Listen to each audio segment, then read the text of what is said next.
Well, welcome everyone. I'm really glad you can make it here for this webinar. Before we pop into the content, just a couple of quick reminders. Our academic landing page, which I'll kind of refer you to several times during this broadcast, jump.com/academic. It'll take you over to the local version if you're in a different country.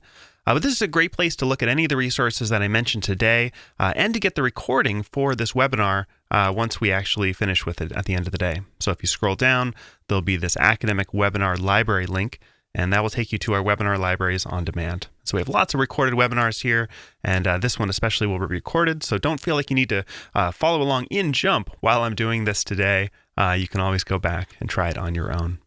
All right, so what will we be covering today? So advanced research methods with JMP. Now this is a kind of a huge category, and it's one that, depending on the discipline you're in, can mean many different things. And so just to make sure that I cover things that I think have universal interest, what I've chosen is a set of topics that fall into what I would call, three big domains of research process. So the design process, the design stage, the data preparation phase, and some tools that I think kind of skirt all the different disciplines in terms of analysis. And so in each of these, I'll cover some of my favorite tools that I've used in my own research and things that I've seen people find valuable. But I'll try to always point you to places where you can learn more. And just a quick note on my background, I'm not a statistician, I'm actually a research psychologist. So what I did before JMP was I taught statistics in a psych department, and I did research in psychological science. And so I came to use JMP about 12 years ago now, and it was for the purpose of research, for understanding more from data. And JMP really is, many of you probably know, amazing for that. So I want to show you some of the things that I love most and hopefully give you some new tools and techniques that'll be useful for whatever discipline you're in.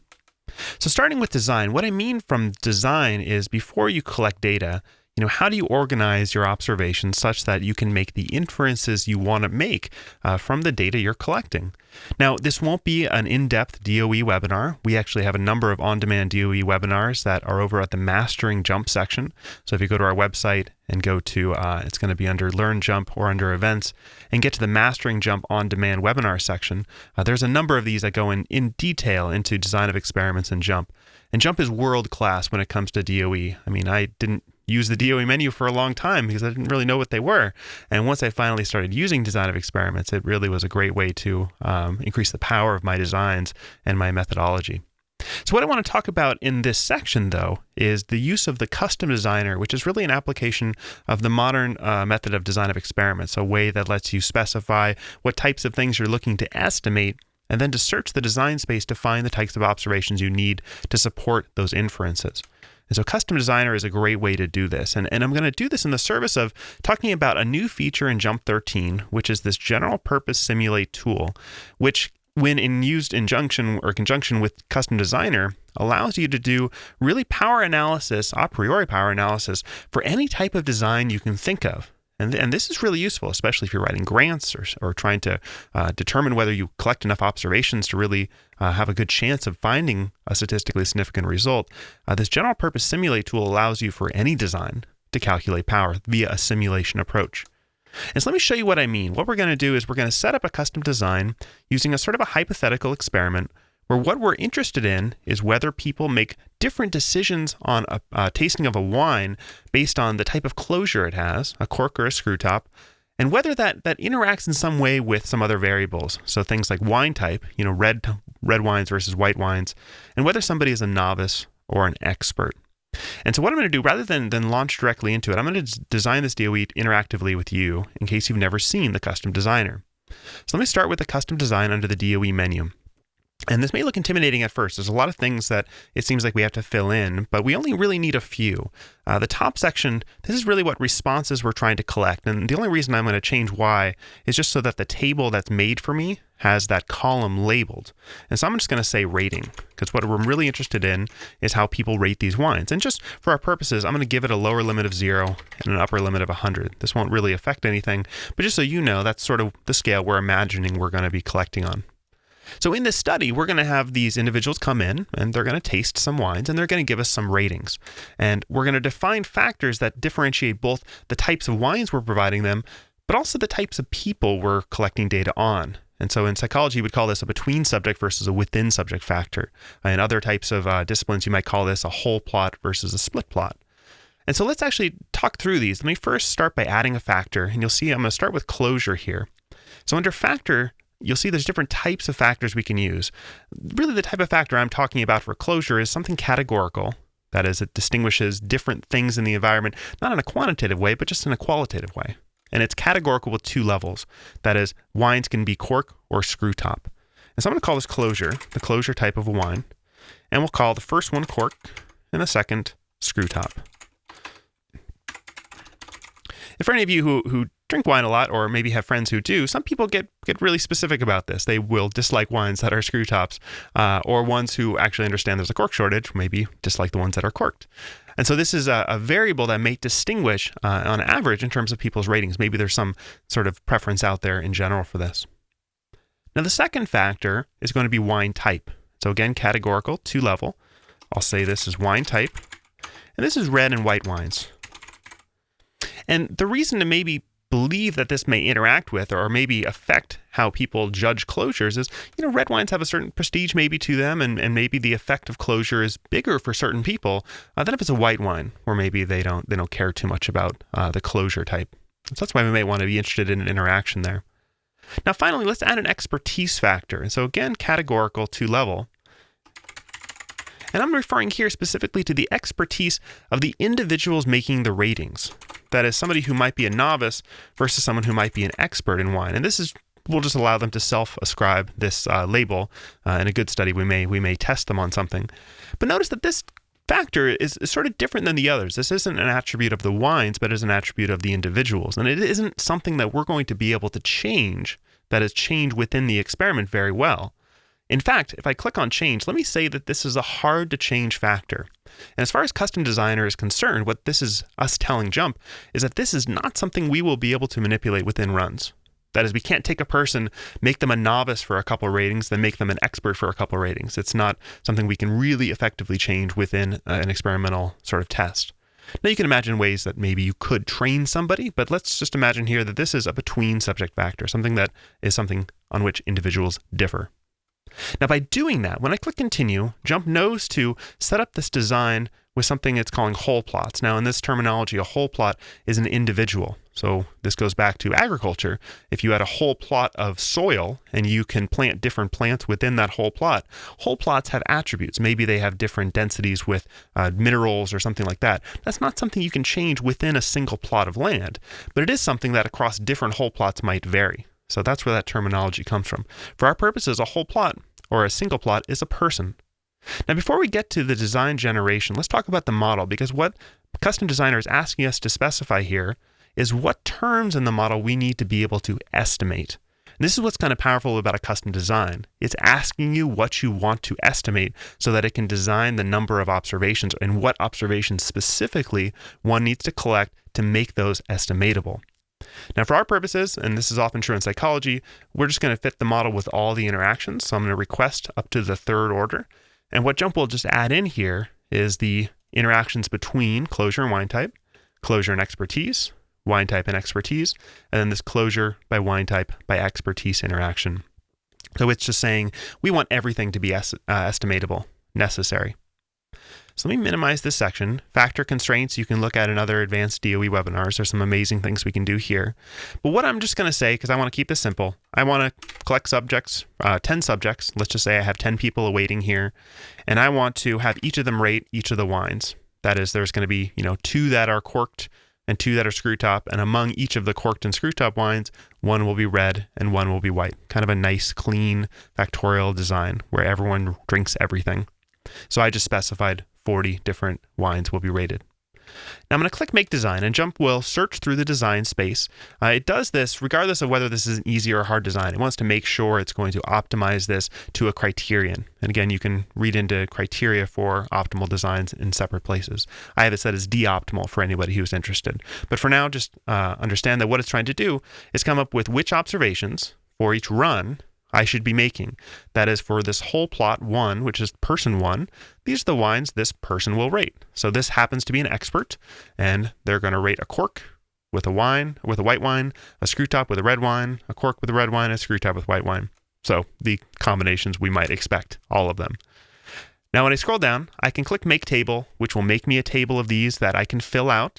But I'm actually going to do something special here, because remember why we're doing this. For my purpose, I want to show Custom Designer as a way to do this power calculation, a way to figure out how likely are we to find a statistically significant result if there really is some effect in the population of some of these parameters we're going to be fitting. And to do that, I'm going to go to the red triangle. And if you're new to JMP, hopefully most of you have seen JMP before, but if you're not, don't worry, I'll kind of talk through these things like this specifically. This red triangle menu, which you'll see all over JMP, gives us additional options. And the option I want to turn on is to simulate responses. Because when I do this, when I make a table now, JMP will not only make me the table I had before, but it's going to make me a little control panel which allows me to simulate the responses for the outcome variable. That is, for the rating simulated column. That's actually using a column formula. And you can see it's a formula because it has a little plus sign here. If I click on it, this is actually the column formula all the way to the right here. It's pulling from random normal distributions. Don't worry about looking at that right now. This panel is actually going to control the generation of those simulated responses. So I'm going to click Reset Coefficients. I'm going to set the errors all to 0. And I'm going to do something that allows us to see what the consequences are of changing each of these different numbers. These are the parameters in the model. But don't worry if you haven't seen model parameterization in a while. We're going to look at this graphically. And the way to look at it graphically is I'm just going to go to Graph Builder under the Graph menu. I'm going to put the rating simulated as my Y. I'm going to put the closure as my X-axis. I'm going to put the wine type as overlays. And what I'm going to do is I really have a choice on how I want to display this. I can do this as bars or I can do this as lines. I'm just going to do this as lines for now, and you'll see why I'm going to do this. Factorial plots in sort of experiments often use lines, even though there isn't really a space between a cork and a screw top, right? There's really no midpoint there, but it's nice to see for factorial plots. Now, the reason you see just a straight line across and no difference between the red and whites is because we don't have any separation in sort of the population between these two things. Let's start by changing closure. I'm going to give closure a value. I'm going to give it a value of 1 and click Apply. And what this says now is among those with a cork, it will be 1 unit higher than the grand mean, which in this case is still 0. We haven't changed the intercept. And that's 1 unit below screw top. There's one parameter to define that 2-level factor. If I do the same thing for wine type, let's give it a 1. Notice now we have separations. So this is a more commonly seen factorial plot. We have 2 separate lines now showing us for 2 separate points on the x-axis. So the red wines are higher on average than the white wines. Let's actually right-click on red. I'm going to change that to actually be a red color. And the white, white won't show up very well. Let's give it like maybe a little bit orange or yellow. Okay, so what we're defining here, to remind you, is a population. Right? So let's imagine the intercept is something more reasonable than 0. Our ratings were supposed to be 0 to 100. So let's say 50. So now notice 50 is in the midpoint here. The middle of these lines, if you were to average all of them together, the midpoint is really 50. And notice we have an effect of closure and an effect of wine type. Now we haven't done anything with expertise, but let's say that there's an effect there of 1. So experts should be 1 unit lower on their ratings than novices. You don't see that in the plot because if I go back to the control panel, we haven't involved expertise yet. So let me actually just put expertise on the group X. And notice what happened now. Experts on average are giving a little bit lower of a rating than novices. Maybe this is something we expect to be true. Past research shows that experts are a little more discerning, so they give lower ratings. Maybe I want this to be even a bigger effect. So experts are giving a much lower rating, right? So they're way down here. Right, so we can change these parameters to reflect what reality we think is or what reality is based on expectations from previous results. And now the interactions. So I'm going to just set one of these to be 1, and I want you to see why. Let's imagine that this is the state of the world, that there's a closure by wine type interaction. That is sort of what I said before, that for red wines, that is red wines over here, there's a big difference between the cork and screw top. But for the white wines, there's maybe no difference on average. Certainly there's still a difference for expertise, right? But there's no difference between the ratings on average between corks and screw tops. People just don't care, maybe, for that. And so we've developed a state of the world here. That is, we've defined with no error, because we're defining a population right now just to see it, what we think the world is out there. And that's going to give us a way to calculate power, because power is always the probability of detecting a true effect in the population. But now let's talk about the errors that we have down here, because this is our measure of how much variability in measurement we'll get every time we give people these wines to rate. People won't give us the exact population values. They're going to vary around that. And we have error in a model like this between errors within the plots and errors among the plots. So if I set error within a plot, or the error here is 1, watch what happens. When I click apply, there's just movement around those means that we specified before. Every time I click apply, there's a slightly different instantiation of those measurements. What about the errors of the whole plots? Let me set that to 1. Well, there's movement around, but there's movement around for a reason that's not very obvious in this plot right now. So I'm going to go back and show you something really neat. I'm going to take expertise out. Let's take the whole plots. I'm going to click that into wrap. And what I've just done is these are each of my 10 subjects, and these are their ratings. And notice that when I have the error within a plot set to 1, they all move around within their little plot. Because within a person, we're saying there's error in measurement. If I set error to 0, and I set the whole plot error to 1, notice what happens. Within a plot, they're not changing in the pattern. Instead, the intercept, or the average rating for a person, is changing. And that's what a whole plot error is. It's that individuals within themselves don't show a different pattern of the effect. Instead, they have a different set point. We may have some person, if I set this to be very high, let's say a 10, some person who just gives really, really low ratings on average, like this person here, number 2, just tends to dislike wines maybe. But subject 6 really likes wines. They're showing the exact same pattern, but one has a much higher starting point, or a higher rating on average they tend to give. And that's what whole plot error is. And that's what's kind of cool about a mixed model, which we're about to fit, is that it can take into account extant differences between how people make ratings. So let's just give this error of 3 for each of these. Now we have fluctuations within a person and fluctuations among where people start, right? So we're sort of getting fluctuations in our measurements because of 2 different sources of error. Okay, so I'm going to close Graph Builder because I want to remind us where we're going. We're trying to calculate the power for this kind of hypothetical situation that we've just designed in the world. And so what I want to do is I'm going to just take the simulated rating result and put it into this rating column. When you generate a design in JMP, it'll actually write you a model that's useful for analyzing that design. So I'm going to click that play button. This will bring up a model here. Let me put in for a continuous rating. So rating simulated here. And without getting into the weeds too much, for this mixed model, we're just accounting for the variation due to individuals and their starting points. So on average, how much individuals differed from the grand mean. That was that whole plot error. So when I hit run, JMP's going to produce the output for this mixed model. And I'm just going to minimize some sections here, but I want you to look at the fixed effect test, because for this one instantiation, when I clicked apply once, this happened to be the results I got. I got some statistically significant results for closure, for wine type, for expertise, and for that closure by wine type. They kind of weren't terribly statistically significant. They're past a criterion of, let's say, 0.05, but maybe we were stricter on these data and wouldn't pass a 0.01 criterion. Now that was for a single time of clicking apply. What would happen if I clicked apply 1,000 times and took note of how often I rejected the null for each of these sources that I actually had a real effect for? Right? We have in the population real effects for certain things and not for others. We shouldn't expect statistically significant results for these more than 5% of the time or 1% of the time, whatever our alpha criterion is. So that's what the right-click simulate is. And this is this new feature in JMP 13 Pro that I think is so neat, because what I can do is right-click on the p-values. I'll go to simulate, and this little panel comes up and says, okay, well, what do you want to do? I'm going to switch in for this rating column, the one that I used for this first sort of model I fit. I'm going to switch in the simulated rating column. And what I want to do is basically hit apply 1,000 times. That is, just like I did when I was clicking that button over and over and over, and we saw that there was different versions of the graph builder came up, right, that showed different patterns of results. So what it's doing is, in essence, the exact same thing, but algorithmically. It's going through, clicking that apply button, and every time it does, it's going to take the p-values it sees in this column here, right, for each of the different sources, and it's going to take note of that. It's going to record them to the table. And because of that, think about the power of this, literally the power of this.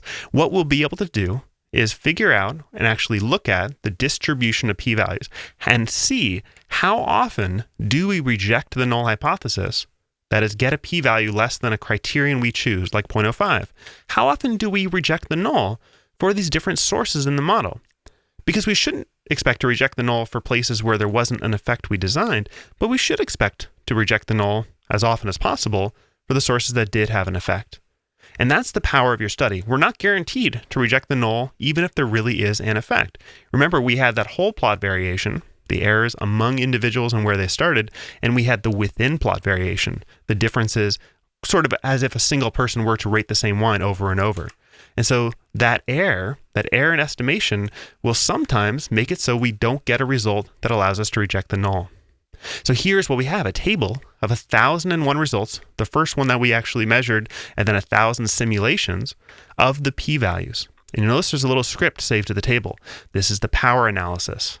And so when I do this, and let me just minimize one of the sections here, let's just look at simulated power. For a criterion of, let's say, 0.05, we rejected the null for closure. Remember, this was screw top versus cork. We rejected it only 522 out of 1,000 times, which is a power of 0.522.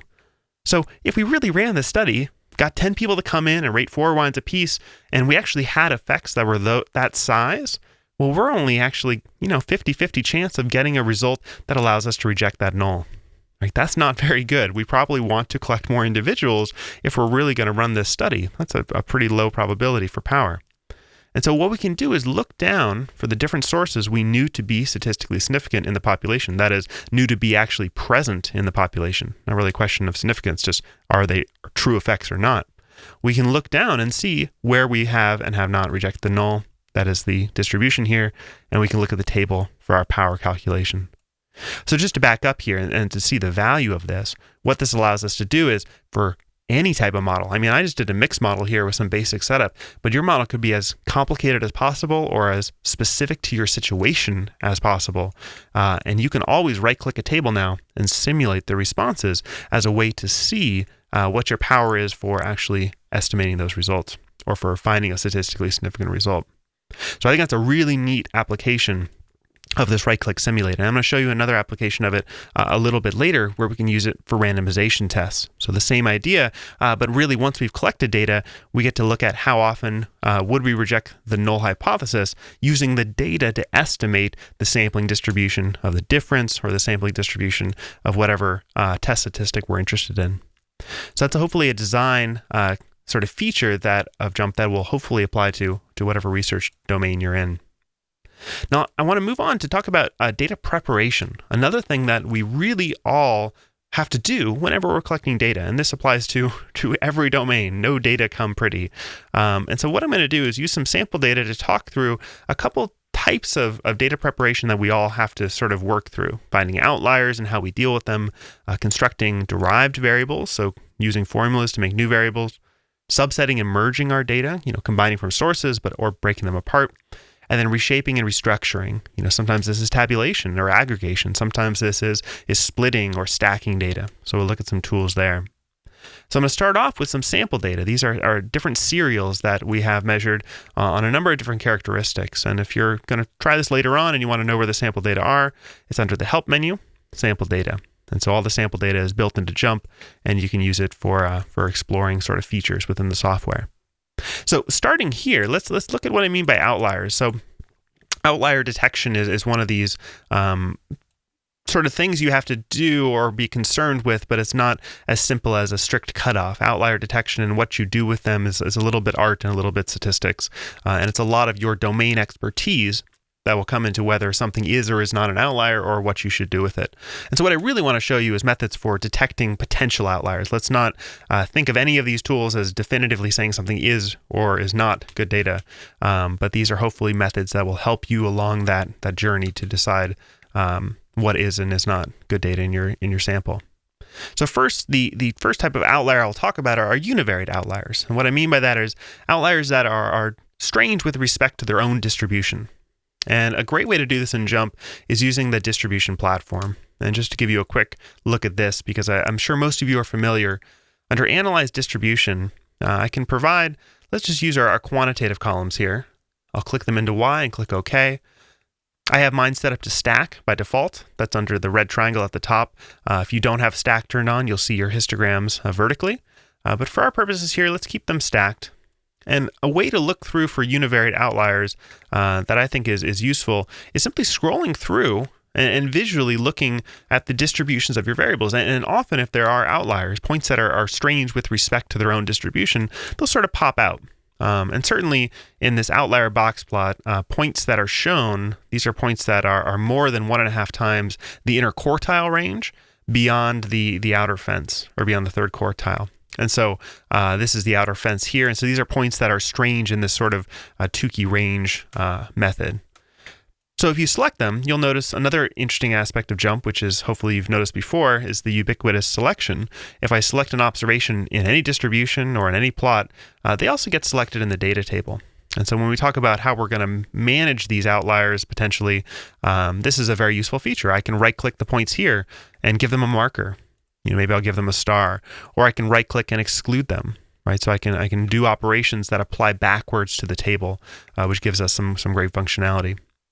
Now, when I scroll through these different characteristics or these different variables, you'll notice that outliers I may select in one maybe aren't the same points that are strange in another. So in terms of fiber, there's a couple observations here that weren't strange in any other distribution, but were strange in terms of fiber.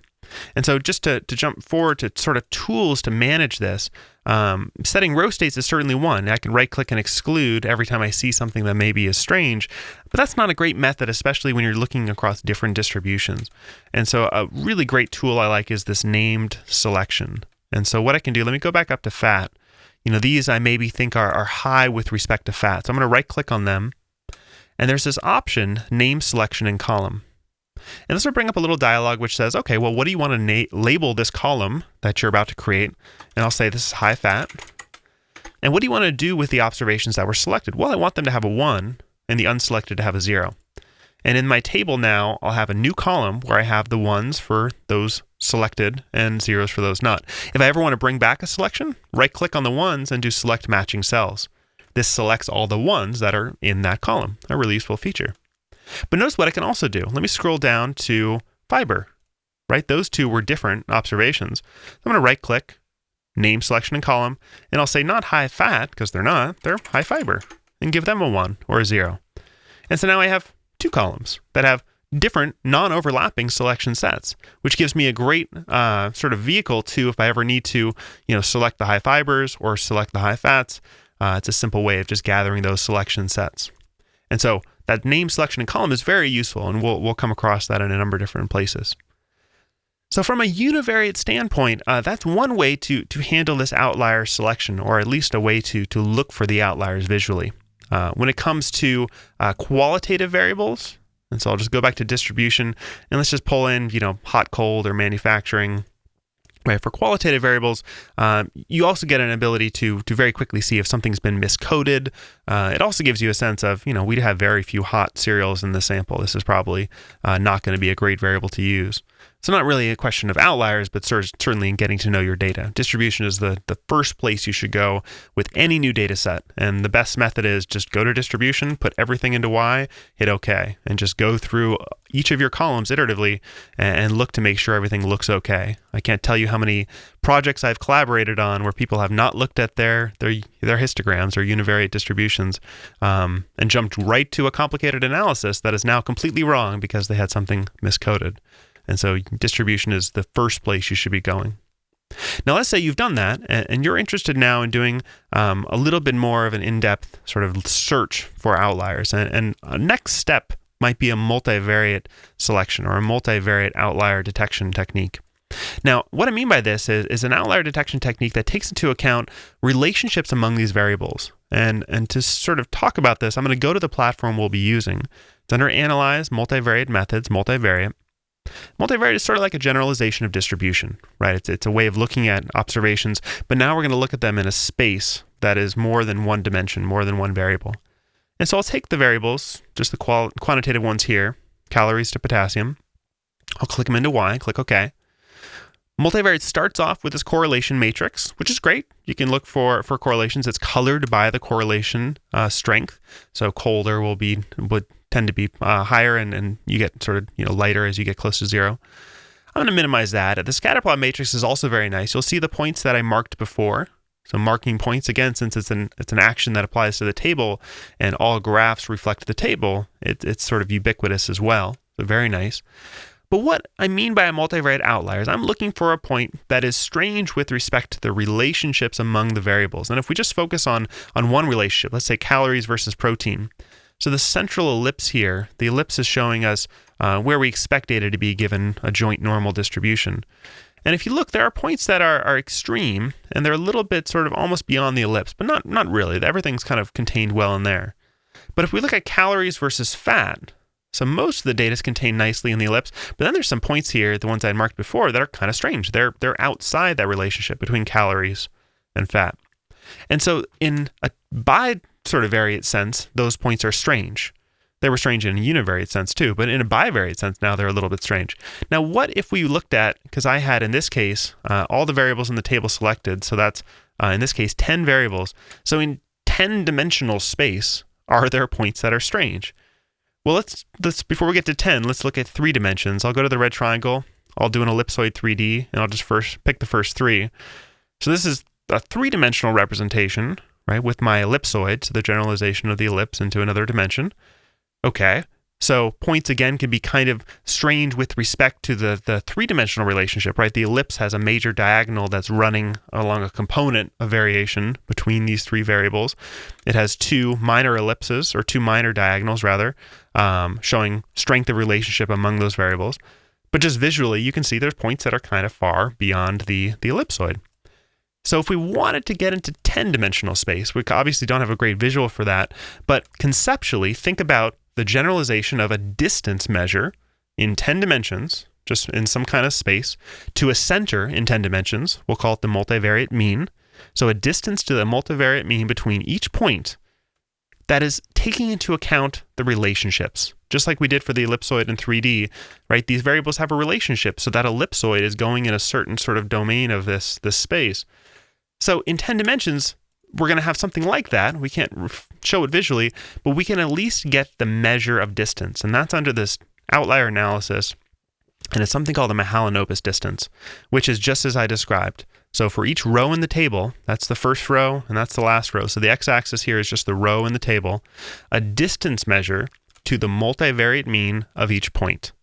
And you'll notice a point that we marked before is the highest Mahalanobis distance. It's the point that's most distant to that multivariate mean. And if we go back to the table, let's see what it is. That's that 100% natural bran oats and honey. And so that's the point that in this sort of measure makes the least sense. It's the one that's furthest from the center in a place where it shouldn't be. Right, and so that's a cool way of gathering these points. And what's nice is you can grab the points that are sort of above this control line. That's sort of a reflection of how far should points be given a whole joint multivariate normal. But it's a way of, grabbing the points that are kind of strange. And if I go back to the scatterplot matrix, you'll notice that the points that I grabbed in a lot of these bivariate plots, some of them are just along where they should be, but in some of them, they're pretty far in weird places. Like this is a measure between fiber and total carbohydrates. So they're just really far out in fiber, but you would expect them to have more carbs for as much as fiber as they have. Right? So this is an aggregate measure of that distance. And so we can actually, just like we did before, my favorite is this name selection and column. And so we'll say, not high fiber, high Mahalanobis, and 1 and 0. So we can mark those points. Now, the reason I'm going to mark them, and I'll show you in a second, is a nice thing we can do is we can filter based on whether they are or are not high in terms of that measure. And so we can look at whether analyses we care about are impacted by these different measures. So the high fat, the high fiber so far, or being high in this Mahalanobis distance. Okay, so that's a multivariate approach. Now let me sort of change tunes here and talk about a model-based approach. Now so far, we haven't really imposed a model. I mean, in a sense, we did in multivariate space. We said they're joint normally distributed, and we're looking at a distance that are scaled by covariances, and that's a model in a sense. But let's say we're actually really interested in something like complex carbohydrates by sodium. And so this is an output I just pulled up in fit model. Let me just do it interactively so you can see. So fit model, we're looking at complex carbohydrates as a function of sodium, let's say. Like we really care about this. So I'll click run. And in the output I had before, I had minimized some things, so I'll do it again here. So we have a parameter estimate. So sodium does have a statistically significant relationship to complex carbohydrates. Those cereals that had higher sodium were also those cereals that had higher complex carbs. Nothing causal necessarily here, but we did see a relationship. So there is some statistical trend between the two. And you'll notice if you look at this plot, immediately there's something kind of funky about this. These points here are, they didn't come up as high Mahalanobis distance, high fiber, or high fat, but they do sort of not fit that relationship very well. And so we might be interested in a measure of outlyingness with respect to how much a point influences the regression relationships. That is, how much a point actually is changing the parameters of interest, so specifically this slope. How much does a point change in aggregate the estimate we have for the effect of sodium or the relationship between sodium and complex carbs? And a great one for this is called Cook's distance. And so under the red triangle, under row diagnostics, or actually in this case it's going to be a save columns because for each individual observation we'll have one, you'll see an option for the Cook's D influence statistic. And I'm going to save this, and what this will do is save to our data set actually the Cook's D. So for each individual point in the data set, and let me go over to it, you'll see there is an observation for this, or a value. And so let me just go to distribution. Let's look at these overall, the Cook's D's. And you'll see we have, most of them, and let me actually just click my hand. I'm going to drag up on this so we can decrease the bin sizes. So for most of our points, they're pretty low in Cook's distance. In fact, if I select the lowest bar, there are points that aren't influencing the regression much at all. For those of you who know a lot about regression, you'll notice they're the ones at the mean of x. The mean of x is actually a place that influences the slope very little. But we have some points here that have a Cook's D that are really far out, like this point, or this point, or this point. Actually, let me select these. If you look over in the graph to the left, notice what I've selected. If I select the top 4, well, there are these 4 points. They're the ones that are really influencing this regression relationship. And their Cook's distances are very high. Actually, if you look at them in the table, these are Cook's D's of 0.11 and 0.30. A nice rule of thumb for this is if you take the number of observations in your table, so 4 divided by the number of observations, 76, this is a sort of a cutoff point-ish of where you should expect influence. So you don't want values that are influence values more than about this for this number of observations. And so that's 4 divided by n is one of these little rules of thumb. So what that's saying to us, in essence, we have some points here that have a lot of undue influence in the regression relationship. And so those are points that we might want to, again, right-click. Let's actually do a name selection and column, and I'll say this is high Cook's, with respect to the complex carbs relationship, complex carbs by sodium. Because remember, we're going to have a different Cook's D if we had different measures in our regression. So let me show you how we might use this. And this is actually getting to the tools we might use before we jump to a different topic. So let's say we're in this regression and we want to look at how this influences this result. So a great function in JMP, and this applies to any time you're ever going to be doing an analysis or doing a graph. So this is an architectural thing of JMP, is this local data filter. And local data filter will ask me what column do I wish to act as a century for this analysis or graph or whatever I'm doing. That is, it will filter the data coming into the plot I have on the right and recalculate immediately based on that filtering criterion. And so I'm going to say high Cook's distance with regard to complex carbs and click add. And this 0 and 1 are the levels in that column. And so if I just click the 0, look what happens is it removes the times when 1 was an option there. If I click 1, it actually will only include the 1s. But if I click 0, and what I can do is I can shift click 1 to add them back, or control click off. Actually, if you're on the Mac, it'll be command. On the PC, it's control clicking it. But notice I can add and remove these instantly. And so by toggling between the inclusion here, you can see, well, really they've influenced the relationship. Without them in there, the effect of sodium is much more, it seems, reliable there than if they were included. Now, that's not saying to do this to make your analyses more statistically significant. That's not science. That's, if you have the answer before you ask the question, you're not conducting science. But you should make sure that individual points don't substantively change your interpretations. If they do, you're going to have to talk about it when you write it up, and you're going to have to be very careful in how you interpret the results. If a few influential points can massively change the relationship. More kind of consequentially, if a couple points being in there, like this, had undone the relationship and we wouldn't get to talk about it, you better have some reasons to talk about removing those. And so be very careful with that. But the local data filter is a great way to see that influence, to really understand it. All right, so that's Cook's distance and how we might use a Cook's distance in sort of producing output there. Now let's switch gears a little bit for how we might discuss an outlier, because we had talked or started off this webinar today talking about repeated measures experiments with subjects as a level or as a whole plot. And so I want to talk about sort of subject level type outlier procedures that I found really valuable. So this is actually an experiment that I conducted. I'll just give you a sense of what it looked like. I was looking into how presentations of data actually influence people's judgments about what might or might not be something valuable on Amazon. So this was several years ago, so this is how Amazon used to look, but I wrote sort of a program that simulated Amazon shopping experiences. And these pages, you would never see all four as a subject in the experiment. You'd see one instantiation of each of these different products with a special manipulation, how data were presented. And so you'll see this is in a kind of a 2D bar chart. This is sort of some of them. A table here, a terrible 3D bar chart, a graphic that just sort of was related to the experience. Importantly, actually, all of these pages had in the text the data that were presented here. It was just a question of, do presentations of data and different ways of presenting data actually influence, consequentially, the ratings people make on their beliefs about the products. And this is a vitamin C, which was a sort of a high belief to begin with, but we had lots of products that didn't maybe work or not. So testosterone supplements or things that you might be suspicious of. So principally, the question was within a person judging things like credibility, belief of product claims, how well written the page was, some things we wouldn't expect to change. But really, we're interested in, are people going to recommend this product? So we had a number of subjects come in and give us, these measures, the ones I just mentioned on scales 1 to 7. But when you do studies like this, you really have to ask yourself whether people are taking seriously the experiment at all.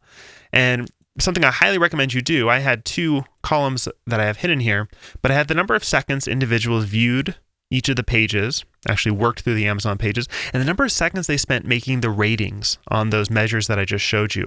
That is, how many seconds did they actually spend clicking on the page to make the ratings of each of the different products. And so if you use Qualtrics, this is something you can incorporate. I wrote this in PHP, but no matter what you use, if you can collect timing data, this is invaluable. And let me show you why.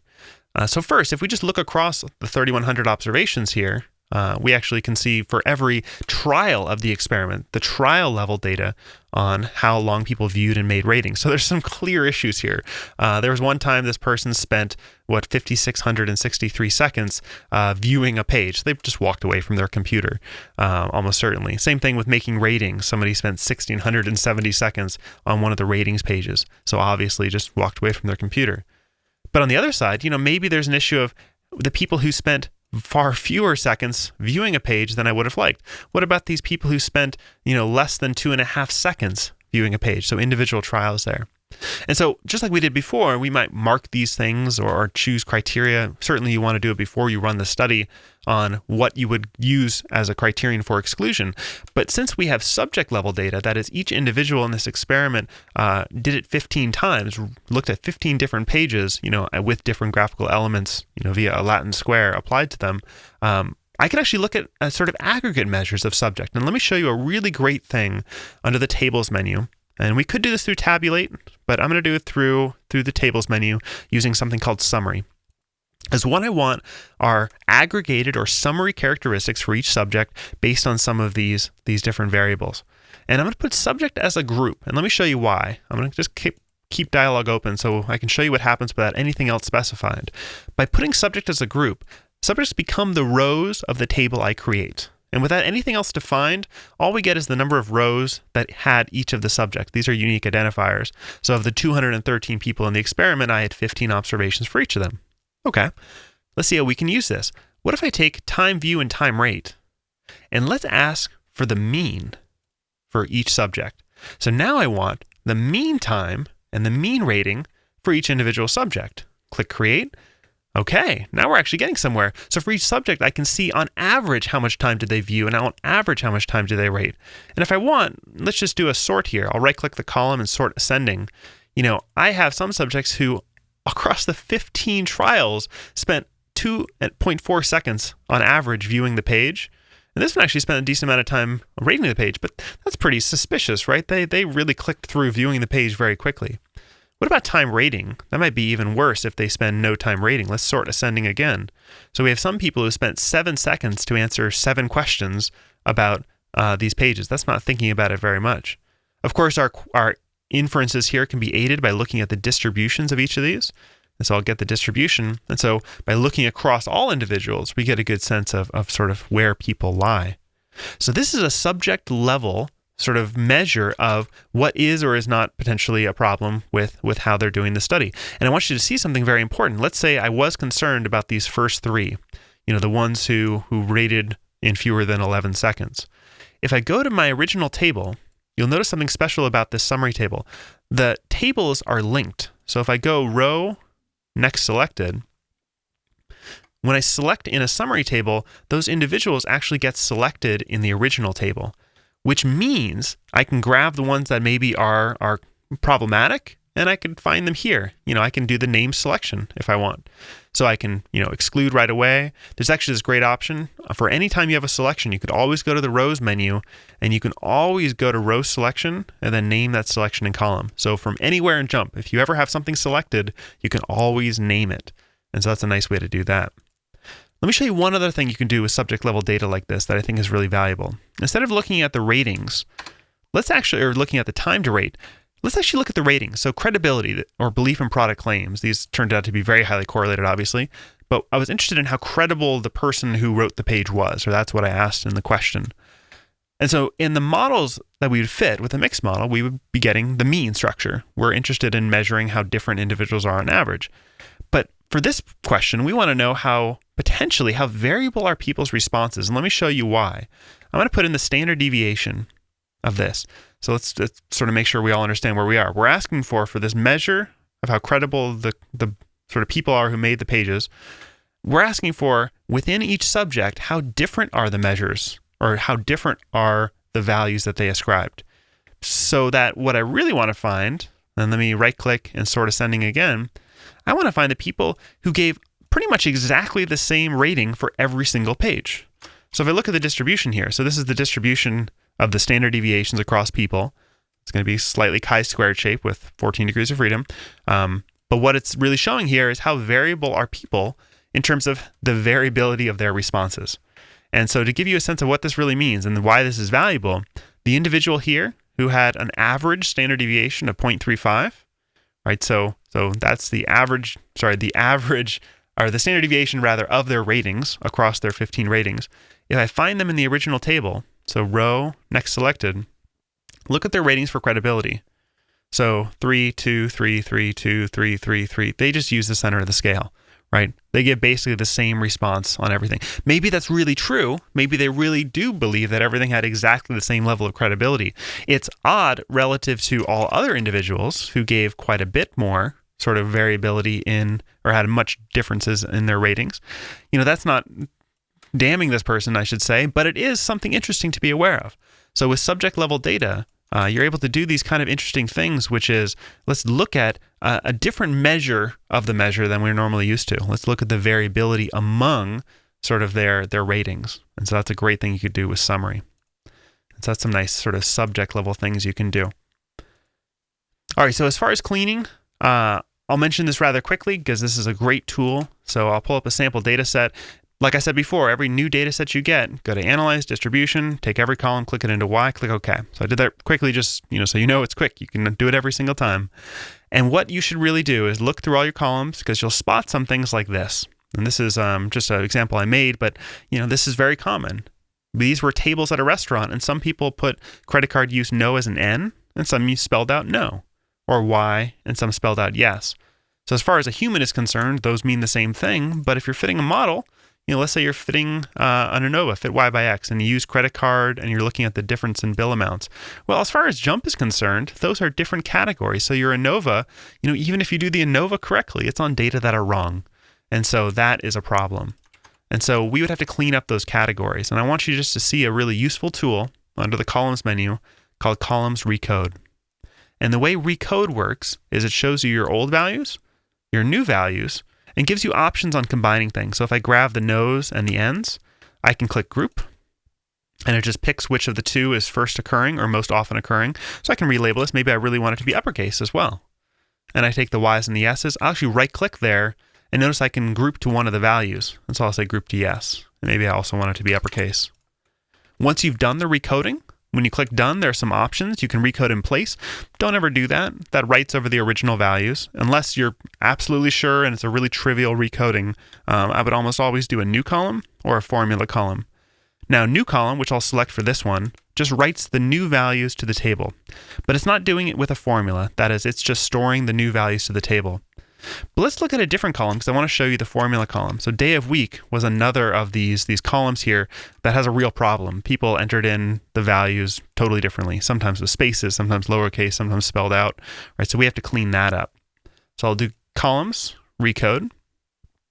Now for this one, I want to show you two things. I'm going to show you under the red triangle, this group similar values, and then I'll show you the formula column from it. So group similar values is pretty powerful. This allows you to ignore attributes of the way the string was entered. So do you want to ignore case or white space or punctuation?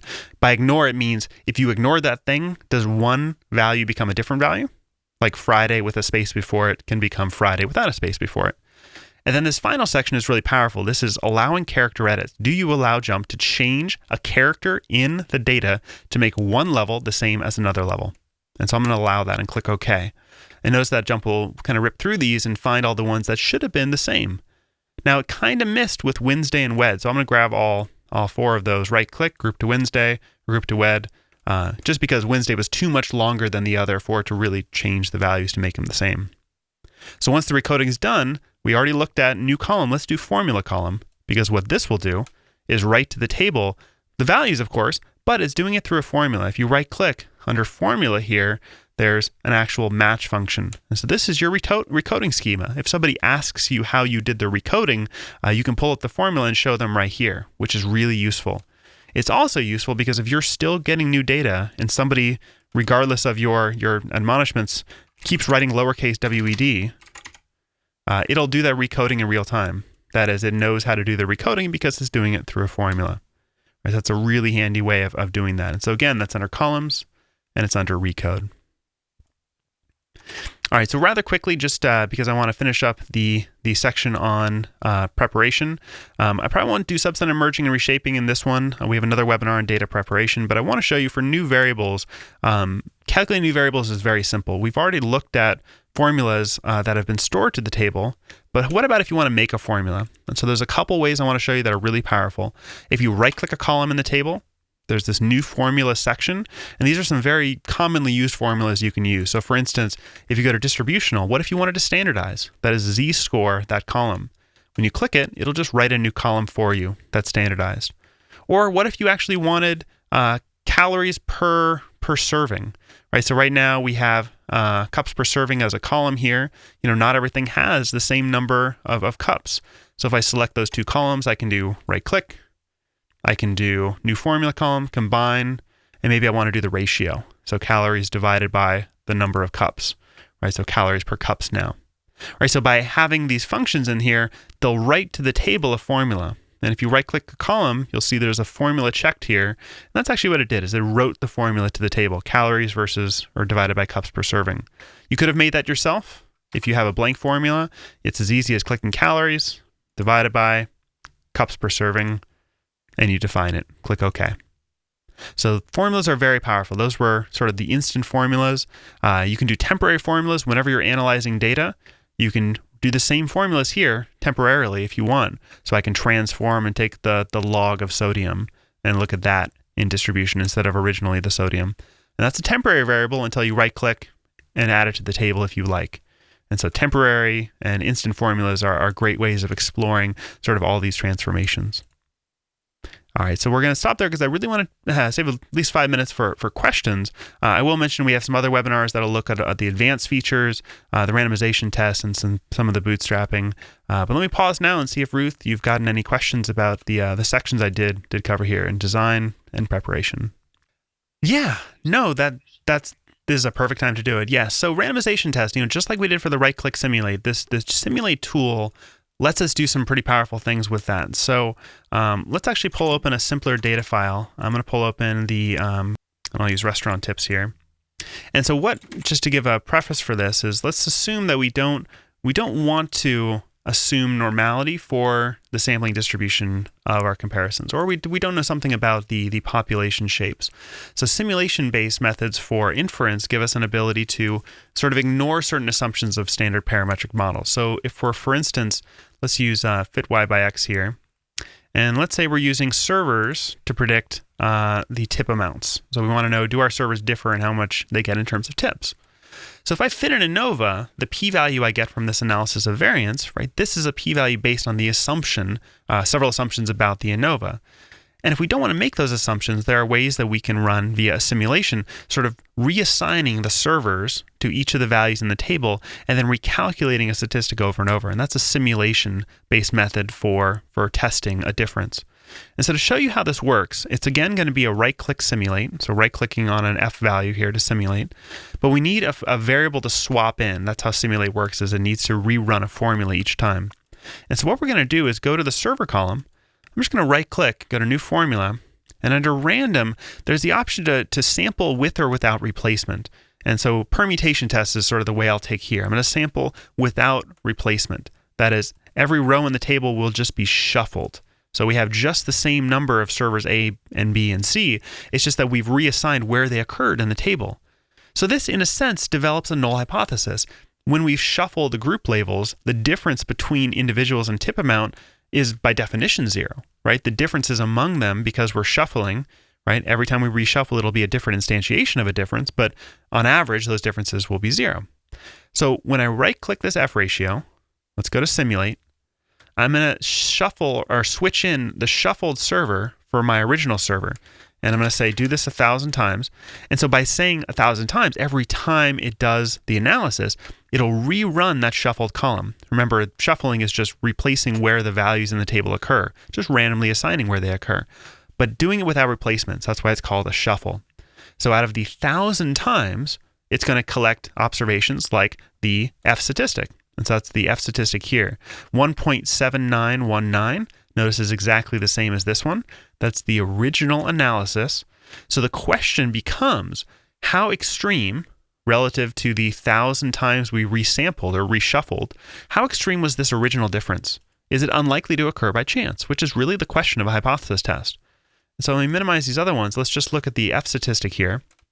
It's drawn us in the plot where that original F value was, and we have an empirical p-value. That is, how far out in the tail really was this? How unlikely, given this resampling, did this observation occur? And so 0.1690, which is literally what proportion of this distribution is beyond the original value. So notice 169 observations out of 1,000, and that's 0.169. And so that's actually a simulation-based method for doing a hypothesis test. And what's valuable about this is that the generation of the p-value here, this empirical p-value, isn't based on sort of a sample approximation or approximation to a sort of a parametric distribution. Instead, it's based on how often in this randomization or this simulation did we get a response more extreme than the original. And this generalizes to anything. So we just did it for an ANOVA. I could have done it for a median test. I could have done it for a mixed model. So simulation allows you to, just like we did for power, simulate the outcomes of something. This lets us simulate the outcomes and look at how extreme our original outcome was. So that's why it becomes a hypothesis test, because we're testing how different was our original response from what we get just by chance alone. And so that's how we can sort of apply that to inference. So a really powerful feature. And again, there are assumptions to simulation-based hypothesis testing. We have weak exchangeability under the null. We're assuming essentially the same things about the variance structure. Servers having the same variance in their bill amounts or their tip amounts, I think we were testing. But we don't have to make assumptions about the distribution of the observations in the population, which in this case, this is sort of long-tailed, maybe not normal. And we have a small sample size here. And so the central limit theorem, we can't trust to help us out for sort of the distribution of the differences.